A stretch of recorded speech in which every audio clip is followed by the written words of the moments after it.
Disregarding my unappealing appearance and history of misfortune, my life can be summarized. I was betrayed by a colleague, leading to my demotion, and even my newlywed wife abandoned me. The one mocking my predicament is my attractive boss at this new, lower-ranking position. Stunned like a deer caught in headlights, she whispered to me. This was the first time her unexpected words left me perplexed. My name is Jason, a 28-year-old event planner. I recently got married, no longer a single man. With this new commitment, I believed I had my life in order. But then, an incredible incident occurred. Who requested the champagne for tomorrow's event? We're short. Aren't you mistyping the number? My boss's booming voice echoes through the office. This event I'm overseeing involves enjoying champagne and wine at a city park. I was the assistant in charge of this event. Let me check the order form. As I hurried towards my boss, he frowned at me. He struggles to work with me. Looks play a crucial role in how others perceive us, accounting for a significant portion of first impressions. Regrettably, I was endowed with a rather stern-looking countenance, often mistaken for an expression of anger. Furthermore, my stature surpassed the typical preference, adding to the impression of an imposing figure. My boss, in particular, finds my presence intimidating, and I now approach him with a sense of urgency and desperation. For a brief moment, my boss appeared ready to flee. There was my signature on the order form, but I had not reviewed this document beforehand. Initially, I was excluded from the champagne order. I was at a loss for words. One of my senior colleagues, smirking, called out to me, "You really messed up this time, didn't you? What are you going to do about it?" Despite the critical situation, he was grinning from ear to ear. That's when it dawned on me. I remembered that the person in charge of ordering was my senior. My senior and boss began to whisper amongst themselves. This was not a good sign. My senior is well-liked and has a good standing with our boss. My boss perceives me differently than others as he dislikes me. I checked with Robert. Jason, it was your mistake after all. My boss's face turned red with anger as he grabbed my collar. This was to be expected. This was the biggest event of the season. It's not my fault, I said. I was removed from the wine team. No one cared to listen to my words. Robert kept smirking, looking at me. If he has time to laugh, he should do something. The big day is here, so I've made the choice to reach out to all the wholesale alcohol providers. No matter what I say, I'll likely be held responsible. I almost let out a deep breath, but there's no time for that. I need to do as much as I can with the little time I have left. The event's champagne arrived early in the morning, a true stroke of luck. A supplier I had a good rapport with reached out to liquor companies beyond our local area to help me. Those familiar with this phrase I've been using since college days would understand. Exhausted, I mumbled to myself as I dozed off at my desk. One by one, I could sense my coworkers filing in. They were all amazed to see the delivered champagne. In my drowsy state, I heard Robert's voice. It's a breeze when I handle it. I can fix my junior's silly errors in a flash. Seemingly unaware of my dozing, he boasted as if he had single-handedly solved everything. My colleagues also expressed their admiration. True to form, Robert's charming looks, eloquent speech, and pleasant demeanor had clearly contributed to his success in life. Are you napping while Robert's working hard? Suddenly, I was yanked awake by the back of my neck, my boss gripping my collar, his face twisted in anger. I was promptly summoned to the director's office. Responsible for this blunder, I felt utterly irritated, glimpsing the self-satisfied expression of Robert from the corner of my vision. The message conveyed to me in the manager's office was a relocation to a remote branch. In simpler terms, a step down. However, I recently tied the knot. This poses a challenge. My voice came out involuntarily. I've only been married for 6 months, and my wife is working too. She would also be troubled by a sudden transfer. Do I look like I care about your personal problems?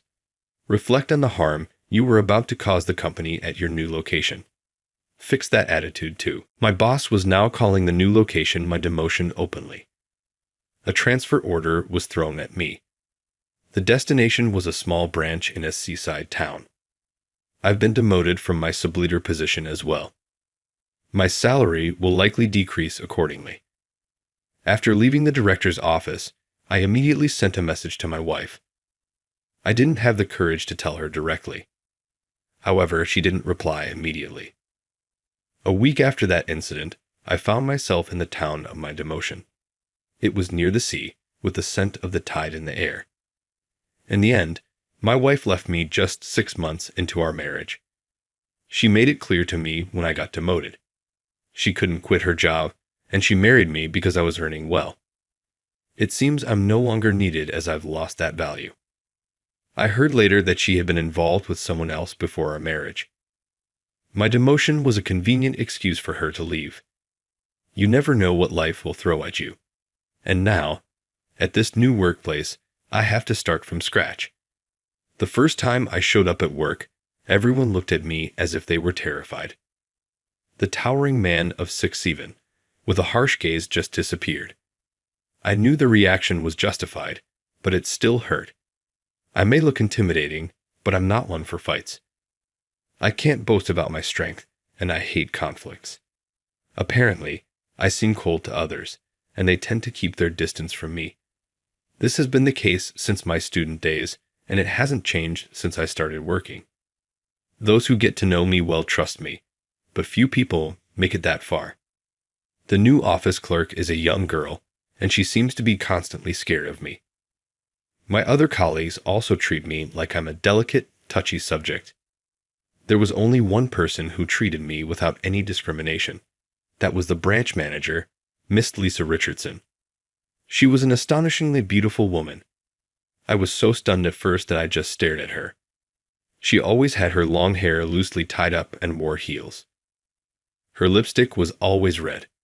She looked both pure and strong. 2 beauty spots lined up under her left eye, and when she smiled, her eyes narrowed in a way that was really charming. On top of that, she was a perfect beauty who was great at her job. She was particularly kind to me. I'm not being conceited. She really was especially kind to me. If I was eating alone, she would always invite me into the lunch group. If I was quiet, she would bring up various topics, trying to bridge the gap between me and the other colleagues. With her help, I quickly adapted to the workplace. It became more comfortable for me than the main office. People are not as they appear, she would tell our coworkers and people in the community while introducing me. In this world setting, it's essential to build relationships with the local residents. From small to large events, our company seemed to handle almost all of them. The office clerk told me that every group we worked with became a regular customer. Recently, I've even received fish from a local lady or dishes for dinner. In return, I get asked to do various things, like cleaning high places or changing light bulbs. For the summer dance festival, we're counting on you to take the lead, Jason. Lisa said to me once I'd really settled into the local community. It appears to be conducted in collaboration with local elementary schools and community associations. I would probably be interacting with even more people than I am now. I wondered, can I really handle such a crucial role? I wondered if I could handle such an important role. I'm anxious about making a bad impression on people I meet for the first time. I don't want to put my coworkers, who have been so kind to me, in a tough spot. It was those colleagues who encouraged me when I was unable to respond right away. It's all right, we've got your back, they all reassured me. I had never been treated so gently before, and I almost found myself tearing up. It's all thanks to Lisa. When I look at her, she's perched ever so elegantly on a desk, legs crossed, smiling. The heel caught on her toes, swaying left, a strong impression. Lisa usually appears prim and proper, but sometimes odd gaps in her character show. She can be surprisingly rough around the edges or use crude language. Even though low heels would make her work easier, She always wears high stilettos. But these heels look cooler, don't they? Was her response when I asked why. It somehow felt familiar, but I couldn't recall where I heard it before. As the day of the dance festival approached, the office began to bustle. One day, a local police officer from the substation attached to the office dropped by. He was deeply engrossed in a conversation with Lisa. Overhearing their discussion, it seemed there were some suspicious people around recently. There was an incident where a great scholar was approached by a man with a sinister look who tried to get the child into his car. As soon as I heard sinister look, I knew I was the one under suspicion. Lately, I've been helping local elementary school kids build floats for the parade. Apparently, some of the parents have named me as the unsavory-looking man. Just as I was sighing in exasperation, a man burst into the office with a force that seemed to keep the front door open. He was the president of the Elementary School Parent-Teacher Association. As soon as he spotted me, he approached. "You're preying on the children under the pretense of preparing for the dance festival. You're the worst person." He yelled at me and grabbed my collar. It seems his daughter got hurt. She had a scraped knee yesterday. He was treating me like a complete pervert. He continued to berate me for being ill-natured, unfriendly, and unmarried. I had nothing to say to him. Arguing back in situations like this is futile. I decided to stay silent. "Oh, officer, if you're here, arrest this man immediately." The president twisted my arm and tried to thrust me at the officer in the back with such strong force. Twisting my arm, I couldn't help but let out a cry of ouch. In an instant, the president's hand was knocked away with great force. The one who knocked it away was Lisa. While glaring at the president, she tried to hide me behind her back. There was a height difference between us, so I was not hidden at all. "What do you think you're doing to my subordinate? Stop making unfounded accusations without any evidence." The firmness and conviction in Lisa's words seemed to overwhelm the president. At the time, his daughter was supposedly harmed. I was at the float-making site, surrounded by a bunch of kids. Lisa and other colleagues were at the site too. Even so, this man with his criminal-looking appearance, the president, kept ranting, despite the odds turning against him, making Lisa lose her cool. I believe judging people by their looks is questionable. Just then, from the entrance of the municipal office, we could hear the children's voices saying, "That's right. It's not right." It seemed they were worried about me not showing up for the float-making time and came to the office to fetch me. The children explained my innocence to the president earnestly and started crying, asking him not to bully me. At this, even the president seemed utterly perplexed and scratched his head. "I'm sorry. I lost my cool." He immediately bowed his head and apologized to me. The children looked up at me. I gave them a reassuring smile and said, "It's okay." They seemed relieved, stopped crying, and started to smile. We made up. They seemed happy. That evening, the real culprit was quickly arrested. The culprit was a young man from the next town over who bore a striking resemblance to me. "Why did you stand up for me?" "I could have been the criminal, you know." When we were left alone due to overtime work, I asked Lisa. I'd appreciated that she believed in me, but there was a feeling that she understood everything about me, which was deeply intriguing. What did she know about me, I wondered. Maybe she was a bit inclined to pick a fight. Suddenly faced with my baseless accusation, Lisa stared at me dumbfounded. Then she broke into a gentle smile. With her heels clicking, she made her way over and stood next to my desk. "Did you really forget about me?" She leaned in and whispered, causing my heart to race. Lisa reached out and propped up my chin. She looked straight into my eyes. It was my first time. "Will you remember if I do this?" Slowly, her hands reached out towards my petrified face. Instinctively, I squeezed my eyes shut. The next moment, my cheeks were being pulled with an unbelievable force. What are you doing?" My words were distorted as my cheeks were being pulled from both sides. Lisa chuckled. "Come on, remember it." As she said this, she extended her hand in front of me. A large silver ring was on a finger that was usually bare. The moment I saw it, my memory center kicked into high gear. This ring. What? This ring. It's the one I gave you, right? Lisa watched me, grinning at my surprise. This ring was my first gift for a girl when I was still in middle school. I frequently visited a bookstore where a girl worked. Though I say girl, she must have already been in college. The first time I saw her in the bookstore, I was surprised by how beautiful she was. While I was frequenting the bookstore just to see her, I noticed she was being avoided by the other employees. Perhaps I noticed it because I was facing similar isolation at school. When I listened to the conversations between the employees, it seemed the reason was simply because she was beautiful. Just petty jealousy among women. Short black hair and multiple piercings, her nails were always painted black. Apparently, they didn't like her style. I thought about how tough it must be for her.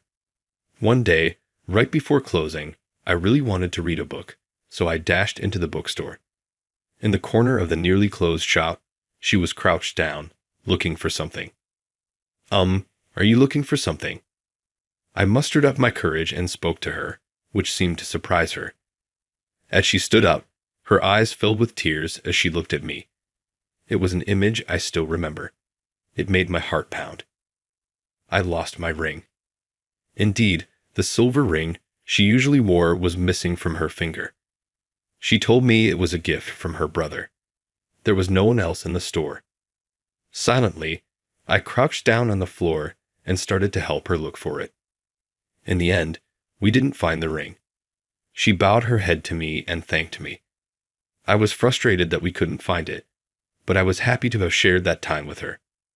The next day, when I went to the bookstore, she was not there, and the usual group that spoke ill of her was. I was speechless at what the leader of the group was loudly boasting about.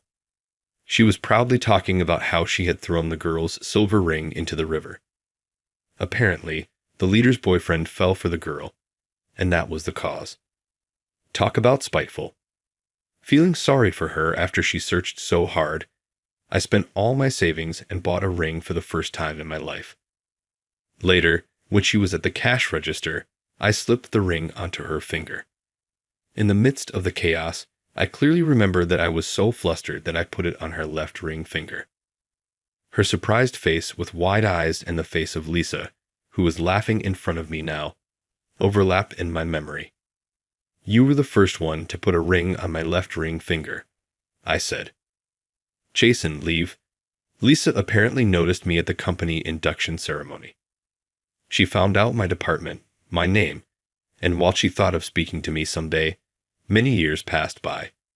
When it was decided that I was to be transferred here, she was so delighted that she even danced a little jig. No way, I became somewhat embarrassed and couldn't look at Lisa's face. But one thing became clear to me. Having been judged based on my appearance and feeling hurt by it, I realized that she understood my feelings. She had been sympathizing with me all along. So is this ring valid, or was it just a coincidence?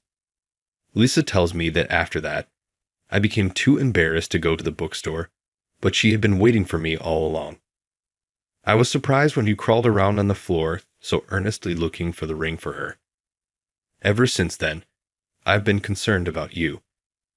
I couldn't recognize Lisa, who had a completely different atmosphere from her student days, but talking like this, she hasn't changed at all from that time. Of course it's valid. Lisa grinned satisfactorily at my response. I guess I won't be able to win against her, but I feel like we can be together forever because we understand the same kind of pain. Next time, I'll propose with a proper ring. I made the declaration while shyly looking away. Lisa bursts into laughter and says, I'm looking forward to it. What did you think of that? Subscribing to the channel would be a great motivation for me to create more content. See you in the next video. People like you aren't needed here. Just disappear, my boss told me. Mary always had something nasty to say whenever we crossed paths. I finally reached my breaking point. I forced a smile and said, useless people should be fired, right? Yeah, finally you get it, he replied. Mary seemed to sense something was off, but took my reaction as acceptance. Her demeanor quickly shifted back to arrogance as she flashed a nasty grin. Little did she know, at the shareholder meeting the next day, Mary would end up kneeling before me. My name is James Smith. I'm a 41-year-old salaried employee. I grew up comfortably, but everything changed when my father passed away from a stroke just before I graduated high school. Losing the breadwinner left my mother and me in a tough spot. My mother had no work experience, and I was preparing for college entrance exams. I also had a younger brother who was much smarter and had our father's high hopes pinned on him. I believed he would benefit more from college, so I decided to forego further education and start working. I took a part-time job nearby, and after a few years, became a full-time employee. The company I work for isn't as well-known or well-paid as some big corporations, but it has a warm, friendly atmosphere. Even though I only had a high school diploma, I was warmly welcomed. Many people shared their work knowledge and personal advice, thanks largely to President John Williams. President Williams had also given up on college due to family circumstances and started the company with a friend. Several employees, like me, had only high school or even middle school diplomas. President Williams always looked out for us, inviting us to meals and giving generous bonuses. His caring nature earned him the respect of every employee. However, that atmosphere was disrupted by Mary Johnson. Recruited as a department head for her exceptional talent, Mary came from a wealthy family and had attended elite schools. She flaunted her expensive accessories and often bragged about her possessions to us. Mary had a terrible work attitude. She looked down on employees without prestigious degrees, treating those with only high school or middle school diplomas as servants. Her comments made it clear she considered us lower in society. Unsurprisingly, she was avoided by everyone. Mary particularly disliked me and made snide remarks whenever we met. So, you only have a high school diploma. I don't need useless grads like you on my team. Hearing this all the time left me exhausted. One day, I asked her why she spoke so poorly of me. Her response was shocking. Poor people with only a high school diploma are unpleasant to look at. I don't want you in my sight. It seems she genuinely felt that way, as she never gave me meaningful work and only assigned pointless tasks. Just yesterday, she handed me a broom and a rag, telling me to clean a storage room full of junk. This room might be used someday. If you clean it now, it will be nice and tidy later. Even a useless high school grad like you can handle this, she insisted. I tried to explain that I was too busy, but Mary wouldn't hear it. Maybe someone else who's free can do it, or we can handle it during year-end cleaning, I suggested, bowing my head. Mary was furious. Are you refusing a task from your superior? You need to restart your career from scratch, she said, shoving the broom and rag into my hands and standing guard. With no choice, I began cleaning. After 10 minutes, Mary got bored and said, "Do it as soon as you're told next time. I'll let you off the hook for today." Finally, I could return to my actual work, but that was a mistake. A few hours later, Mary stormed in, shouting, "Why did you stop halfway? Don't you have any sense of responsibility?" I held back my frustration, listened quietly, and was left mentally and physically exhausted. Everyone in the office wondered how Mary became a department head. She had skillfully presented herself as a cheerful and kind elite during her interview, fooling the interviewers. Mary had a history of impressive achievements at her previous job, which earned her a department head role here. Her reputation for business management preceded her. When she first joined us, she made a great impression on the president and other executives. At meetings, she was all smiles and very proactive. It was hard to believe she was the same person I had met. When Mary initially arrived in our office, she was polite and professional. She introduced herself as Johnson, the new department head, and expressed eagerness to work with us. We had high hopes for her. But as time passed, her true colors began to show. She started acting like a tyrant. Mary had a habit of flattering the higher-ups while treating her subordinates poorly. Her behavior made other employees unhappy, and some even wished for a new department head. The office atmosphere became tense, especially with recent thefts of employees' money and belongings despite our attempts to enforce locker use and reminders not to leave things unattended. I was determined to catch the thief, but then a major incident occurred. One day, as I was about to leave for lunch, Mary stormed up to my desk and slammed a document down. "Don't think you can just go out for lunch. What are you going to do about this?" She thrust an email and a client complaint at me. The email read, "Your products are of the worst quality, frequently damaged, and overpriced. We are terminating future business." I was shocked. Mary accused me of sending the email, but I had no memory of it. I pointed out that the email wasn't even from my address. Despite my explanation, Mary was relentless. "Everyone else handling this client is a college graduate. Only someone like you would send such an offensive message." She insulted me, saying I was a menace to the company. Her accusations and insults pushed me past my limit. Instead of backing down, I decided to use all my power to teach Mary a lesson. I put on a forced smile and said, "Useless people should be fired, right?" Mary seemed to sense something was off, but assumed I had accepted her opinion. She quickly returned to her arrogant self, sneering at me. From then on, Mary made snide comments like, "It's refreshing not to have a nuisance around," or "I'm glad to be free from babysitting an incompetent employee." Her cluelessness only made me want to laugh. The next day was the company's shareholder meeting. When I arrived at the venue, Mary saw me and confronted me angrily. "Why does a lowly employee like you here? This meeting is for insiders only." I calmly explained I was instructed to attend. Mary, ignoring me, started pushing me out. "Get out before you bother the president."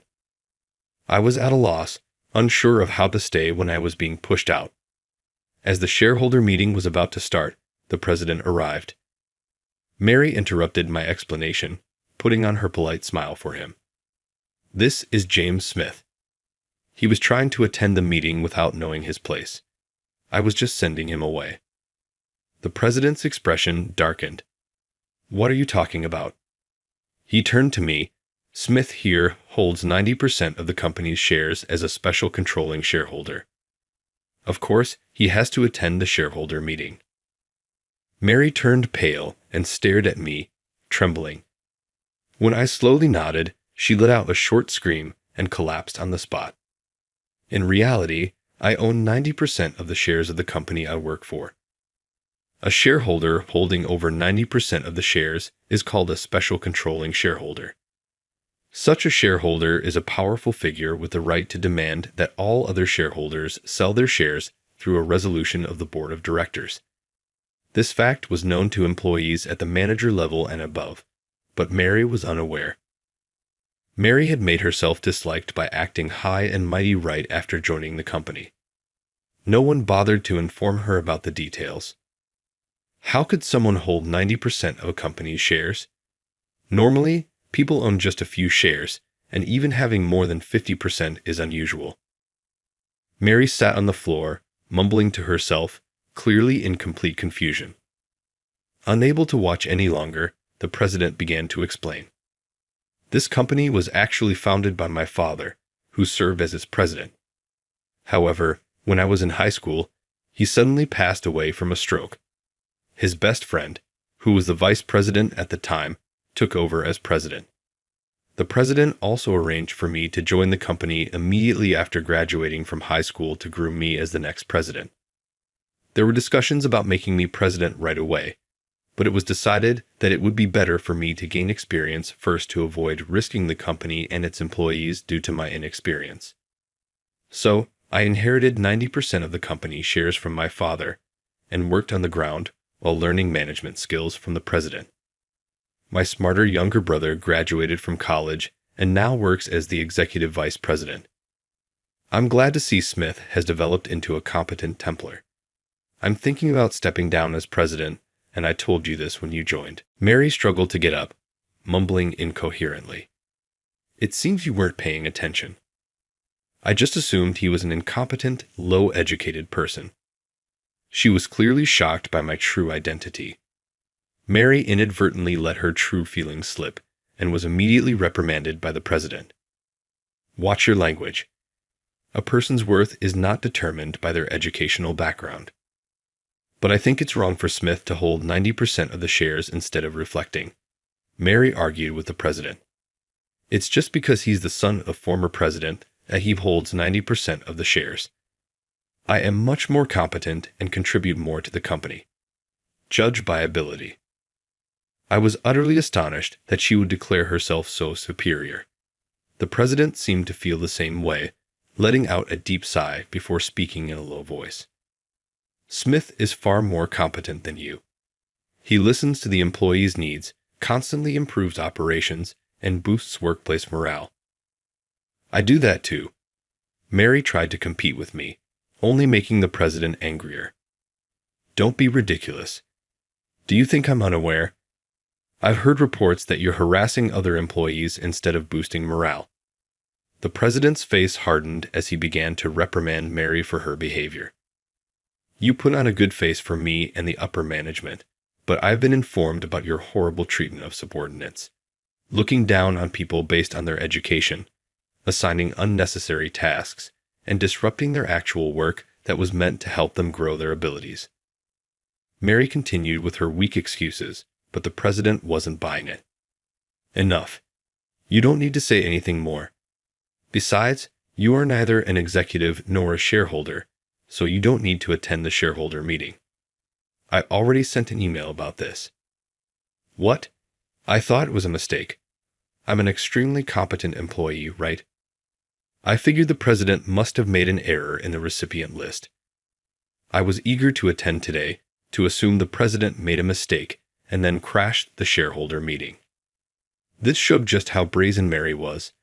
The president sighed deeply and turned his back to her. Regardless, you weren't invited today. I'll be calling you in tomorrow, so go home for now. But I'm a highly valued department head. I'm essential for the shareholder meeting, Mary persisted. The president sternly ordered her to leave, and she finally retreated. Watching the entire scene unfold, I was thoroughly astonished. The president was usually very gentle, treating employees like family. I had never seen him this angry, even though I had known him for a long time. This incident clearly deeply angered him. After that, the shareholder meeting concluded without further issues, and I prepared to head home. It had been a hectic day with Mary's interruption and the president's anger, so I planned to relax once I got home. I had no idea another incident was waiting for me. As I left the venue and headed toward the taxi stand, I heard hurried footsteps behind me. I turned to see Mary sprinting toward me. She quickly caught up and stood in front of me, blocking my way, breathing heavily but grinning. Oh good, I made it in time. Why are you here? I thought you had left already, I said, puzzled. Could she have been waiting outside until the shareholder meeting was over? Mary ignored my suspicious look and started talking with a creepy smile plastered on her face. The president said he would call me in tomorrow, but I have a bad feeling about it. I thought I'd ask a favor from you, Mr. Smith. A favor? I had a bad feeling about this, and my face must have showed it. Mary suddenly bowed deeply. I'm sorry for everything I've said and done. I'm apologizing, so could you please say some nice things about me to the president? You're not apologizing because you feel bad. You just want to escape blame. I refuse. I firmly rejected her and tried to leave, but Mary spread her arms wide, blocking my way. She kept bowing repeatedly while holding her arms up, like in a bizarre dance, attracting a lot of attention. Unfortunately, it was a busy street, and the stares from passers-by were painfully obvious. When children started giggling at her, Mary finally seemed to realize how embarrassing she looked. Anyway, make sure to support me tomorrow. I'm your boss, remember." Shouting this, Mary ran off as fast as she had come. She tripped spectacularly, drawing even more attention, but I pretended not to notice and quietly left. The next day, when I arrived at work, Mary, with her leg wrapped in a bandage, approached me. "I hurt myself after I fell yesterday. I scraped my leg and got bruises. It was awful." "Is that so?" "What a misfortune," I responded coldly. If it had been anyone else, I would have shown concern, but considering everything she had done to me, I felt no sympathy. "More importantly, doesn't the president have something important to discuss with you?" "Right," Mary said. I was told to go to the president's office as soon as I arrived. Since I was also summoned by the president, I reluctantly accompanied Mary. She kept complaining about her foot pain and insisted on walking slowly, which was really annoying. Throughout this, she never apologized to me. I felt justified in not forgiving her. As I knocked on the president's door and entered, we were met with the president's sternest expression yet. The moment she saw the president, Mary straightened up as if she had never been complaining about her pain. "Good morning, Mr. President. What can I do for you today?" If someone hadn't witnessed yesterday's argument, they might think she was a polite woman, but the president wasn't fooled and looked at her with a cold stare. "It's too late to try and fix your attitude. Your punishment has already been decided." "Punishment? What do you mean by punishment?" Mary turned pale, but the president continued without hesitation. "You are being dismissed for misconduct. We no longer need you at this company." "You mean I'm fired? This punishment is too harsh." Mary tried to approach the president but stumbled due to the pain in her injured leg. The president remained unfazed and calmly continued his explanation. "As for the reasons for your dismissal, first is your harassment of subordinates." "I haven't harassed anyone. I admit I've been strict, but it was to train my subordinates." Despite having me as a witness next to her, Mary boldly insisted on her innocence. The president furrowed his brow deeper and pulled out a voice recorder. "This voice recorder contains your abusive remarks." "When did you?" While Mary stood in shock, the president pressed play. Her familiar nasty comments about education and job positions played back, leaving not only me and the president, but even Mary herself turning pale. "Did I really say all that? Both I and the other employees endured your abuse every day. Can you understand our suffering and anger?" My words caused Mary to waver. "I'm sorry." It was the first genuine apology I had ever heard from her. But her offenses didn't end there. "The second reason for your dismissal is that you caused trouble for our clients. Just ask Harris Smith." The president then produced the document detailing the email incident from the day before the shareholder meeting. "An investigation of our company computers revealed that the email was sent from your computer. Do you have any explanation for this?" "I'm sorry. I wrote that email." Faced with irrefutable evidence from the computer investigation, Mary finally conceded. Mary, who had admitted her guilt in a low voice, finally began to explain why she had harassed me so persistently. "I worked hard to graduate from an elite university and struggled to become a department head, but Smith, with just a high school diploma, was liked by the other employees. It made me so angry, so I thought I'd scare him a little. It was just a prank. I didn't mean any harm." Her selfish reasoning made the president slump his shoulders in exasperation. "Don't make childish excuses.